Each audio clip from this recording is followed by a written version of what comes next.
Hello दोस्तों, तो आप सभी का स्वागत है। चलिए आज हम लोग विलय नीति पढ़ेंगे। विलय नीति कौन लाए थे? तो डलहौजी लाए थे। डलहौजी कौन थे? उस समय गवर्नर जनरल के पद पे थे। वो आए थे 1848 में और 56 तक रहे थे वो, ठीक है।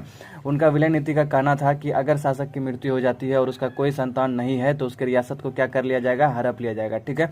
अगर कोई उसका उत्तराधिकारी नहीं है, अगर अपना पुत्र रहता तो ठीक है, अगर कोई दत्तक पुत्र है, गोद लिया हुआ पुत्र है, तो विलय नीति के तहत उस राज्य को, उस रियासत को हड़प लिया जाएगा। कौन बोलता था? यह लॉर्ड डलहौजी बोलता था। लॉर्ड छोड़िए, डलहौजी समझिए। उसके देखिए, इस विलय नीति के तहत हड़पे गए राज्य कौन कौन से थे? सबसे पहले अगर हड़पा गया था तो वो किसको हड़पा गया था? सतारा को, ठीक है।